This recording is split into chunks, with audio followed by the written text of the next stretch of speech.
Bupati Toraja Utara yang diwakili Sekretaris Daerah Kabupaten Toraja Utara yang juga adalah Kepala BPBD secara ex officio sekaligus membuka kegiatan lokakarya penyusunan dokumen kajian risiko bencana. Dengan hormat disilakan.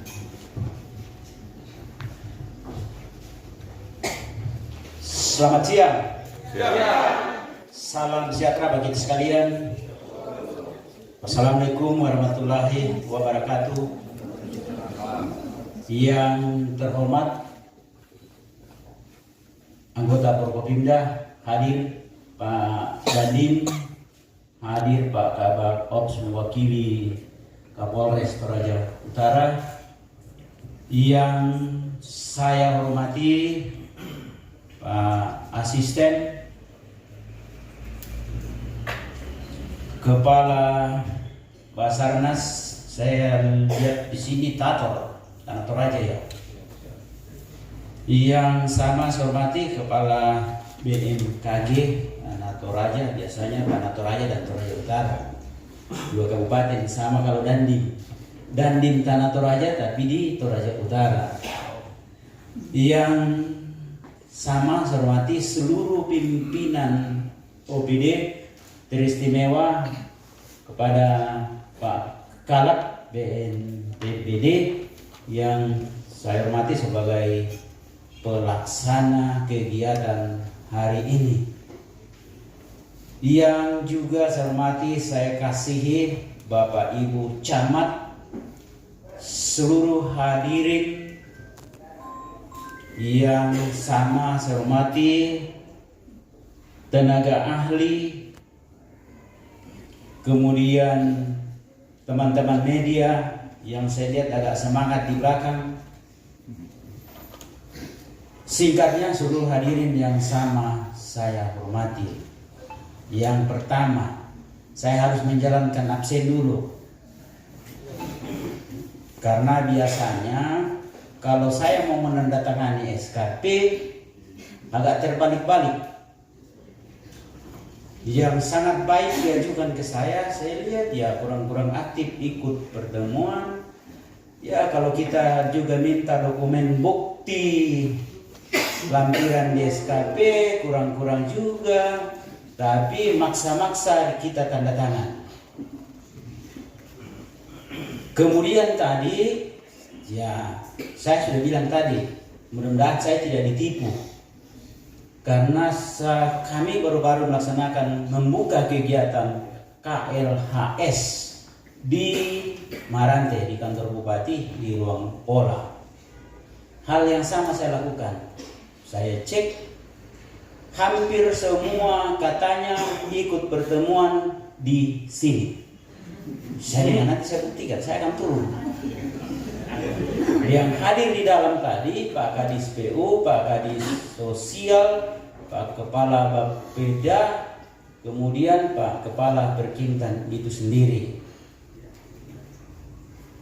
Sekarang yang hadir di sini tambahan ada Pak Ketahanan Pangan, Pak Kadis Pertanian, Perpustakaan, kemudian Sosial sudah ada tadi di dalam.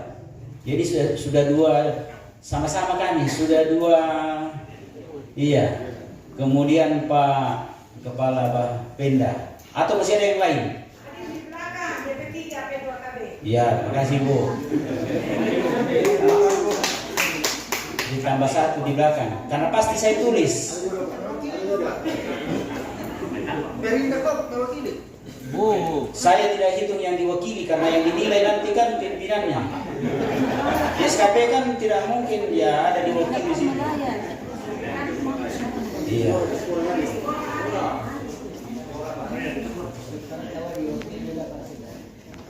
Camat berapa yang hadir?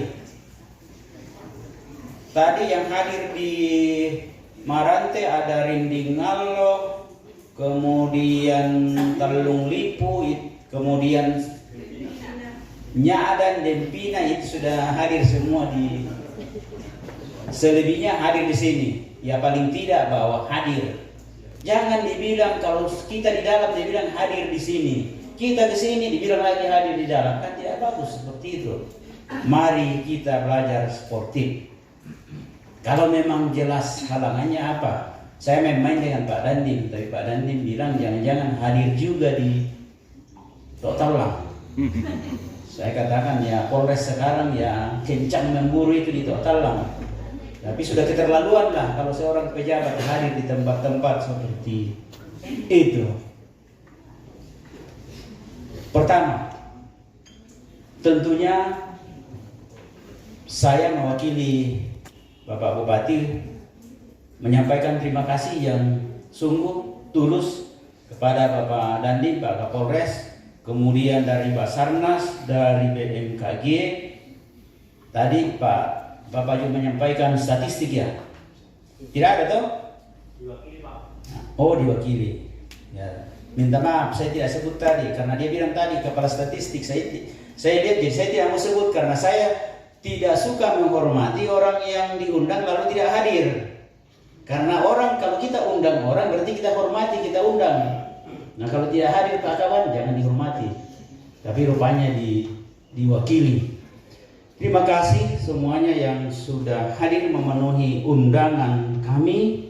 Dan apa yang kita akan perdebatkan, bahas hari ini bisa betul-betul menjadi satu atau mengeluarkan hasil yang memang sesuai dengan kebutuhan. Koreksi bagi pimpinan OPD termasuk camat yang hadir. Karena pertemuan antara di ruang pola dan di tempat ini mestinya sama-sama dihadiri semua oleh pimpinan OPD. Tapi waktunya hampir bersamaan. Undangan dua-dua ditandatangani Pak Bupati. Pak Bupati kan tidak mungkin dia ingat waktu. Jadi saya berharap kalau buat undangan kita koordinasi dengan baik. Sehingga kalau ada acara yang kita mau lakukan yang mestinya dihadiri semua orang, pimpinan OPD dan di Polres, semua Forkopimda, waktunya diusahakan berbeda. Paling tidak kalau acara seperti ini mungkin ya Forkopimda itu kan paling tidak hadir 1 jam. Jadi kalau bisa minimal beda 3 jam atau lebih bagus lagi beda hari. Karena kegiatan hari ini kalau menurut saya sebaiknya memakan waktu sampai sore. Itu yang kedua. Karena yang dibahas di dalam tadi kan kajian strategis lingkungan hidup. Apa yang menjadi kita akan diskusikan hari ini karena dampak lingkungan hidup. Kalau lingkungan hidup bisa dilaksanakan, bisa kita ikuti, bisa kita lestarikan, maka bencana saya pastikan tidak terlalu banyak. Bahkan bisa tidak. Pak Dandim dengan anggotanya, Pak Kapolres tidak mungkin kasak kusuk kemana-mana karena bencana di mana-mana. Tapi ini dampak pengelolaan lingkungan yang tidak sesuai. Makanya terjadi longsor, terjadi banjir di atas gunung. Kan ada tuh di atas gunung tapi banjir. Tapi itu fakta yang terjadi saat-saat ini. Itu terjadi karena salah pengelolaan lingkungan hidup. Kita bisa pastikan di beberapa longsor yang besar di Toraja 2 kabupaten ini kalau kita lihat rata-rata kawasan hutan. Hanya sebagian kecil yang bukan kawasan hutan. Makanya saya sampaikan tadi karena penyusunan KLHS itu untuk RPJPD, untuk rencana jangka panjang 20 tahun. Saya katakan kalau itu diimplementasikan di perencanaan maka sampai 20 tahun ke depan bahkan lebih dari itu pasti bencana kurang. Tapi kadang-kadang juga kita menyusun satu dokumen, setelah disusun simpan di laci, tidak pernah dibaca-baca. Sehingga menyusun turunannya, menyusun perencanaan yang harusnya memperhatikan dokumen-dokumen yang ada, tidak sempat kita lakukan. Oleh karena itu, saya berharap hari ini kita betul-betul memikirkan, memberikan masukan, kan ini lokakarya. Penyusunan kajian resiko bencana, rencana penanggulangan bencana dan rencana kontingensi, dan juga peta kapasitas dan peta rawan bencana ini dilakukan baru pertama ya Pak. Karena saya selalu kalau melaksanakan sesuatu, saya katakan pemerintah itu ada aturannya, diatur, harus ada regulasi, harus ada syarat yang dilakukan. Saya waktu itu saya belum terlalu paham. Katanya, saya sebagai ketua penanggulangan bencana. Ternyata beliau Pak Kalak, kepala pelaksana. Saya mulai tanya-tanya, kalau begitu apa yang kita mau lakukan? Bagaimana regulasinya? Bagaimana dokumen yang harus kita gunakan? Saya tanya, oh tidak ada kajian risiko bencana. Oh tidak ada rencana penanggulangan bencana. Artinya kita bekerja selama ini hanya meraba-raba. Berapa tahun tidak diperbaharui? 3 tahun. Kita masukkan anggarannya buat semua dokumen yang dibutuhkan ini. Apalagi akhir-akhir ini segala sesuatu program pemerintah yang akan kita rencanakan, kita laksanakan, kita evaluasi sudah menggunakan sistem elektronik. Dalam penggunaan sistem elektronik, kalau kita lakukan misalnya penyusunan rencana, diminta dokumennya, mana dokumen ini, kalau kita tidak masukkan ya selesai, berhenti di situ. Tidak sama waktu zamannya manual. Waktu zamannya manual ya kita mungkin saling tipu-tipu lagi. Besok saya bikin, sudah ada tapi tersembunyi. Begitu kan? Itu waktu kelakuan waktu masih zamannya belum sistem elektronik. Sekarang tidak. Kan tinggal dibuka ya di dalam aplikasi tuh, dalam sistem. Kalau tidak ya selesai, kita berhenti. Juga kebetulan saya ingat tadi malam saya sudah dapat persuratan dari Kementerian Keuangan bahwa mulai besok kita sudah melakukan proses usulan DAK termasuk yang akan menanggulangi bencana. Sama itu yang tadi, dokumen ini juga ada dipersyaratkan. Beberapa kegiatan. Oleh karena itu, Pak Kalak, kita semua yang mengambil bagian, mari kita ya harus agak dipercepat ini.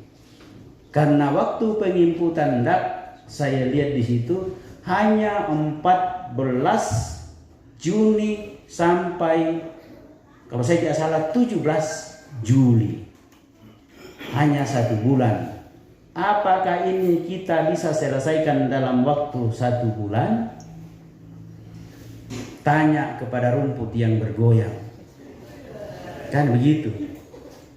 Oleh karena itu, kalau memang bisa kita kerjakan, selalu saya mengatakan kalau ada sesuatu dikerjakan dalam keadaan tidak normal, karena ada batasan waktu, ada kendala lain, maka kita harus bekerja luar biasa. Tidak bisa kerja biasa-biasa.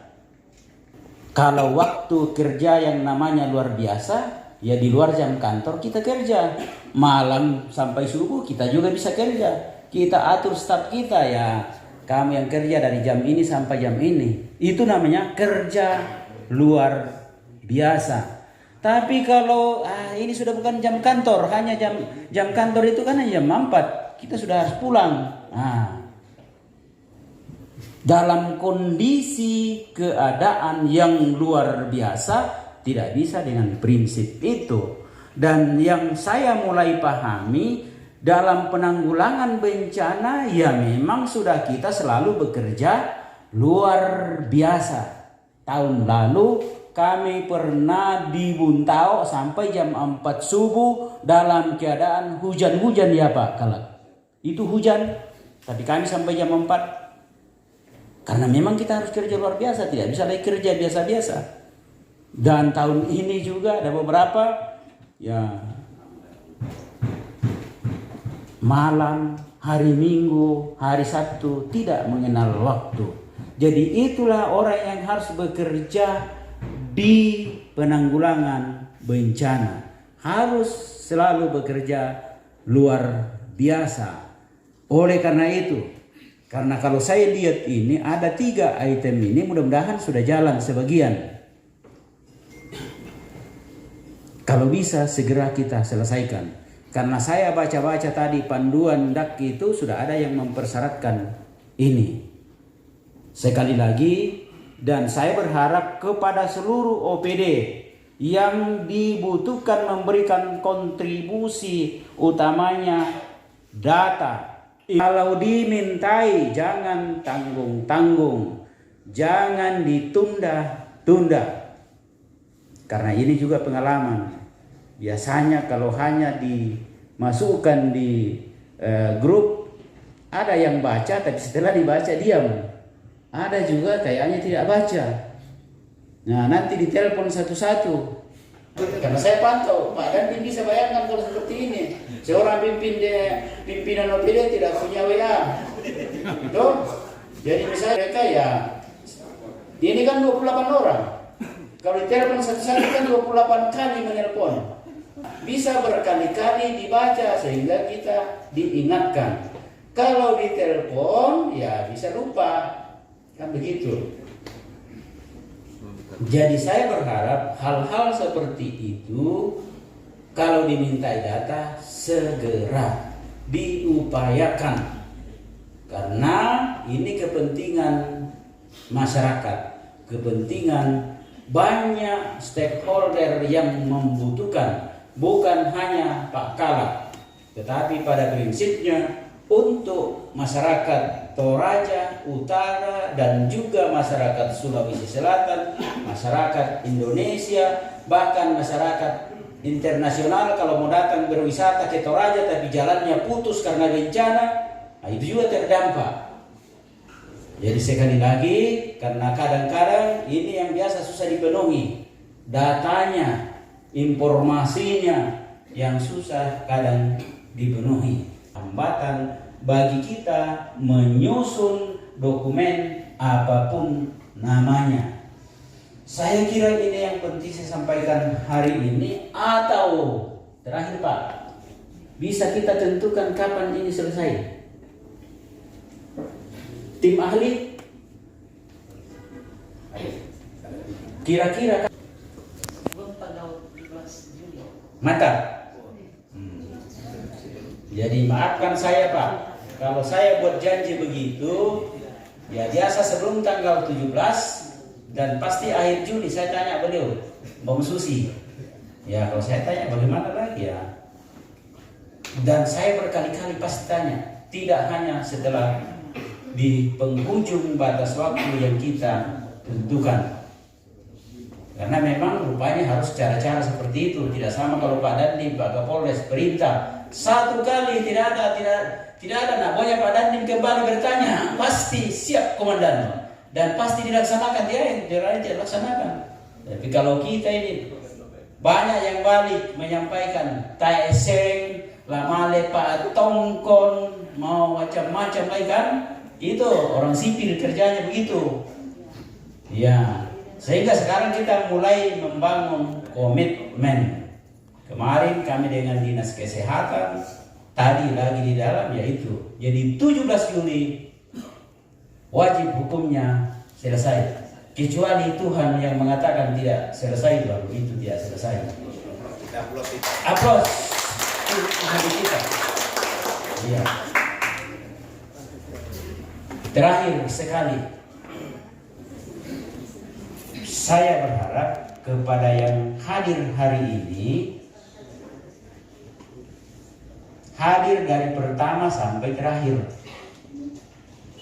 Karena jangan sampai Kalau Pak Dandi sudah pergi tongkol nanti Pak Kabak Op saya karena habis ini di ruang pola lagi jam 12 saya buka dis. Kami dengan Pak Dandim. Nah sementara saya lihat ini kan tidak bisa selesai hanya beberapa jam. Jadi saya berharap hadir sampai selesai. Kecuali kalau pimpinan OPD yang saya sebut-sebut tadi minta tolong di tempat apakah di sini atau di dalam eselon 3-nya yang mewakili. Tapi jangan juga TKD-nya yang mewakili. Nah, kan begitu. Eselon 3 lah. Kan minimal 4 eselon 3 di OPD. Jadi itu yang mewakili salah satu pertemuan hari ini. Demikian yang saya sampaikan. Terima kasih sekali lagi. Selamat melaksanakan kegiatan hari ini.